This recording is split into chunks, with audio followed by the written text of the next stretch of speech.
Good evening, everyone. Welcome to this live stream. Welcome all of our Facebook folks, all of our WCNC.com, our YouTube channel, and the people watching perhaps on Twitter. Fred Shropshire here with WCNC Charlotte, and Nate Morabito, our defender. Hey, Fred. Good to see you, man. Same here. Always happy to chat.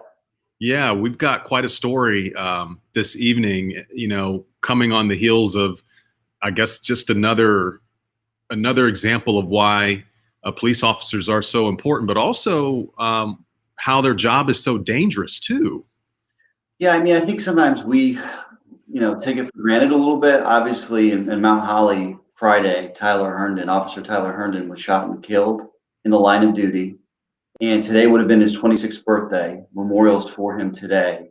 And his death sadly underscores the dangers of what police officers go through, the patrol officers, right? Yeah. Out there.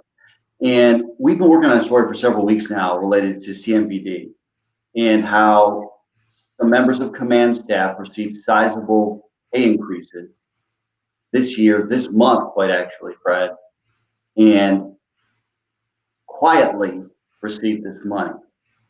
There's a budget process, right? Whenever the city approves money. And police officers, the rank and file police officers, did get raises this year. But I received a tip about command staff receiving raises and receiving much more significant raises than the patrol officers. So I started digging weeks ago, and we're talking about rank and file officers on the low end, a rookie officer making under $46,000. Mm-hmm. Look at that end for a second here in Charlotte. You've got a family, Fred. $46,000. How do you get your family to survive on that in Charlotte? Yeah, very difficult. Nearly, yeah. I think everyone agrees that patrol officers need to get paid more, whether or not you support police. Let's be honest here too. Even if you want to defund the police, we all have to acknowledge that police officers have incredibly dangerous jobs. Number one, and they're under more scrutiny than they ever were before, right? I mean, so here's the deal: either you make a decision and you kill someone potentially, or you get killed. This is the kind of job, and a rookie officer under $46,000. On the high end of that, you have command staff at CMPD that are already making six figures and are going to receive, they did receive just in the last week or so, significant raises, up to $10,000 or more, some of them. I had the potential to receive that much money. And I think what is going to bother people, including police officers, who many police officers don't even know this has happened, actually, right? This happened without their knowledge, and they may just be finding it out right now. I think they're going to be bothered because they weren't told about it. And I think you'll see in our story there is some justification from the city, from some advocates for police that believe the command staff increases are warranted. But there's also a retired CMPD police officer that we talked to who watched these patrol officers go out in the protests for 2 weeks this summer in Charlotte, who watched them respond to homicide after homicide. There was just another one tonight in the city, who see these officers deal with COVID. And I think in some ways the job has changed a lot, right? And it's not the job that command staff once knew when they were walking the streets, right? It's changed a lot. And so we look at this big picture issue because I think oftentimes in the city of Charlotte, I've covered a situation similar to this. Actually, when I first got here a couple of years ago, the city approved some sizable raises for some pretty high-ranking city officials. And it came to the point that we had to confront the city manager because they wouldn't do an interview about it with us. We had to go to a city council meeting and ask him, why did you give these people raises? Because it wasn't made public. We had to do some data analysis to even find out that the money was given out to these people, right? And this is another case in a year when things are quite unusual for police, right? You have rank and file police officers did get a raise, but then you have their command staff getting much higher raises, and the potential to get, for the highest ranking in the command staff up to, I think, close to $130,000. On the low end, the rookie officer under 46,000. So just think about that for a minute. And I see we're getting some questions here, Fred. I don't know if you want to kind of go through some of them, and I can try to help out answer. Yeah, well, I'm just looking at some of the comments here. PD is worth more to our security than the giant raise the Charlotte city manager got. That needed investigated big time. That's I know the county manager received a raise, and I wonder if that's what Heather may be talking about. The county manager received a sizable raise. I'm not aware of the city manager receiving one. Yeah, and then we've got some other comments here. I can't see them at this point, but I saw one where one person wrote "Back the Blue." So there's a lot of support for police officers. There's an acknowledgement that what they do is dangerous. The thing that was interesting about this is that you talked to someone, I think, with the fraternal order. Is that correct? That's right. That's right. And that person was kind of explaining how this was kind of a correction.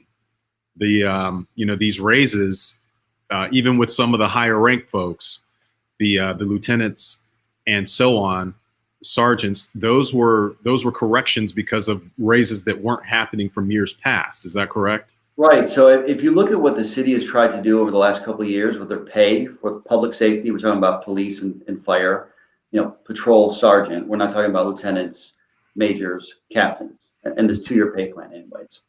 They've really made an effort to up top pay, like the high end of the pay scale. That's what they wanted to do. So there's an incentive to continue working in the city. And so that when you get there, you are paid a reasonable amount. The Fraternal Order of Police will also tell you what patrol officers are being paid right now needs to improve, right? That's not necessarily reasonable.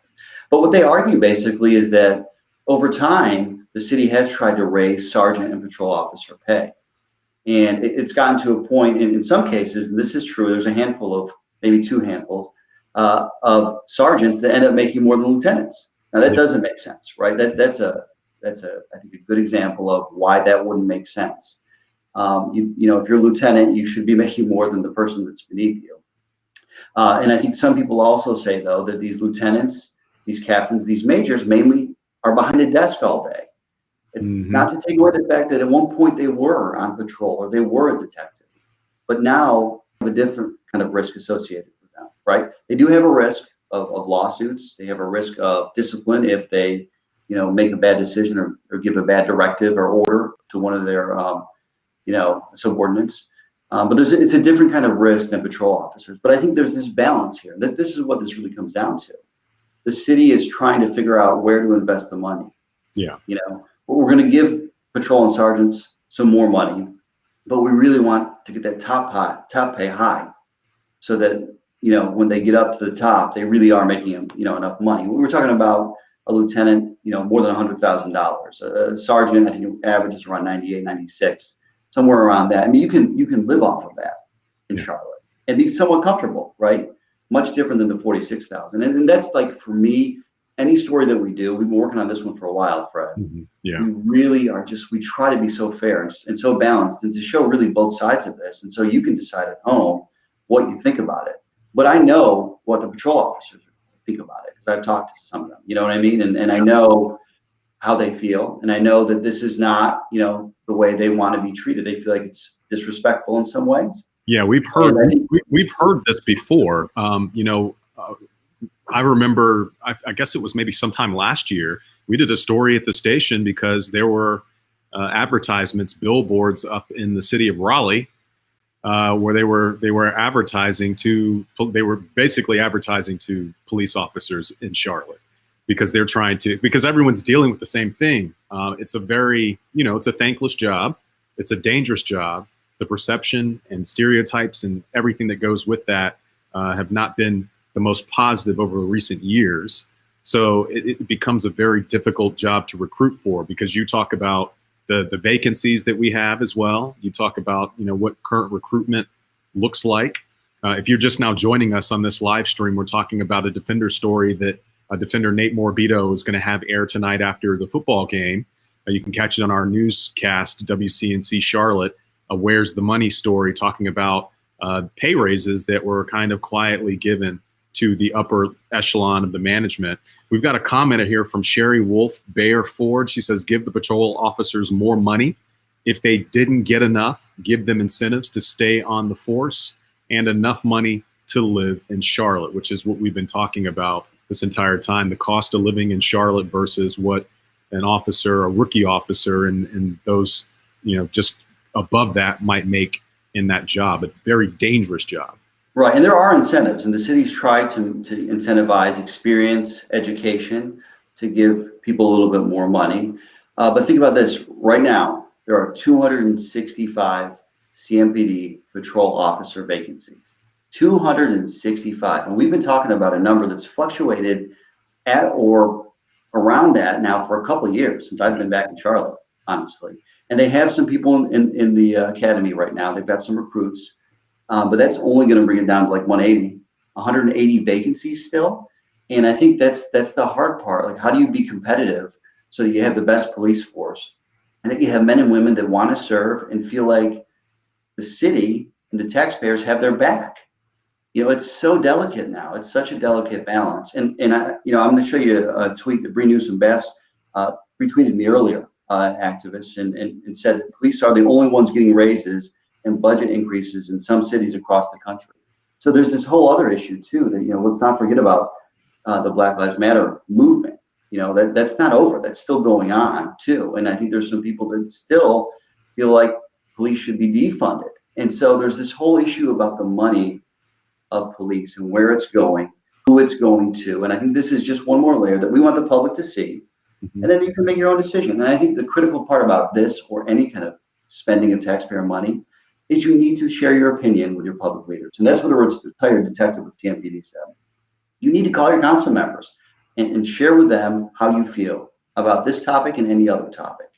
And quite honestly, it doesn't really matter which way you feel, but they just need to hear from you so they can make informed decisions. Otherwise, they're making their decisions based on what they think, and they represent the people of the city. Yeah. And this didn't even go before the city council, Fred. So, there you go. The city council didn't even vote on the command pay increases. There was bureaucracy involved. Right. Yeah. So if people have strong opinions about that, like you said, they should be contacting their city councilor. All this in light of all of this, with shortages, with police officers, discrepancies in pay, the city of Charlotte continues to grow, and the need for officers on the streets, in the community, engaging, grows even more with that as well. I'm looking forward to seeing your story. Again, this is another Where's the Money report tonight after the football game right here on WCNC Charlotte. Our defender, Nate Morbido, will have more in that story. We hope to see you then. Nate, always a pleasure talking to you, man. I'm looking forward to seeing the full report. I appreciate the support. Thank you.